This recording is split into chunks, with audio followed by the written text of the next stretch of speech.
মানবিকতার দিক থেকে আমরা কে কতটুকু পরিপূর্ণ আছি নিজেকে নিজে প্রশ্ন করুন। আমি নিজেও নিজেকে প্রশ্ন করেছি, তবে জানি না কবে আমি এই জিনিসটা নিজেকে নিজে বুঝিয়ে নিতে পারবো যে না, আমি একজন মানবিকতার দিক থেকে আমি একজন পরিপূর্ণ মানুষ। আসসালামু আলাইকুম, সবাই কেমন আছেন জানাবেন। শুভ সকাল সবাইকে। আজকে সকালে উঠে একটা লং ভিডিও তৈরি করে নিলাম। আমাদের মেয়ে দুটোটারই আজকে পরীক্ষা আছে। ছোটো মেয়েটা ঘুমোয়েছিল, তো সকালে উঠে 5টা বাজে ওদেরকে আগে ডেকে দিলাম। ওরা পড়তে বসেছে, এদিক দিয়ে আমি আমার নাস্তা কমপ্লিট করলাম, নাস্তা রেডি করলাম, তারপরে তরকারি রান্না করলাম। তো তরকারি আসলে তেমন কোনো সবজি ছিল না, আলু দিয়ে মাছটা রান্না করেছি, ডাল করেছি, আর রুটি, পরোটা, চা করেছি। তো মানবিকতার দিক থেকে যেহেতু আমি একটা প্রশ্ন করেই ফেললাম আপনাদেরকে, তাহলে শুনেই যান। আমাদের দেশে যে দুর্ঘটনাগুলো হচ্ছে, আমরা রাস্তায় যারা এইসব দুর্ঘটনার সম্মুখীন হচ্ছে, আমরা কখনো সাহস করে সেগুলো মোকাবেলা করার মতন মানবিকতা আমাদের মধ্যে নেই।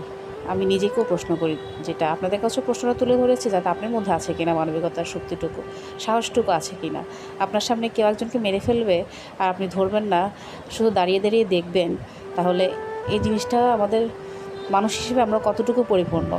আমরা আরেকজনের কষ্টটা শেয়ার করতে পারছি না, আরেকজনের কষ্টে সহযোগিতা করতে পারছি না, 10 জন মিলে জিনিসটা হেল্প করতে পারছি না, তাহলে আমরা কী ধরনের মানুষ হলাম।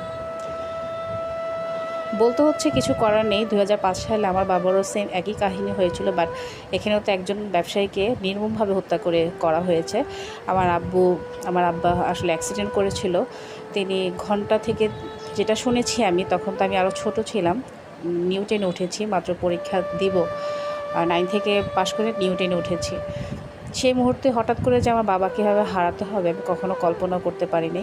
আমার বাবা রাস্তায় 3টা ঘন্টা কাতরাচ্ছিল, কেউ একটা বান্দাও আসে নাই যে তাকে হসপিটালে নিতে হবে, সে অনেক কষ্ট করছে, কিন্তু তার পকেটে টাকা পয়সা, মোবাইল যা ছিল সব কিছু নিয়ে গিয়েছে।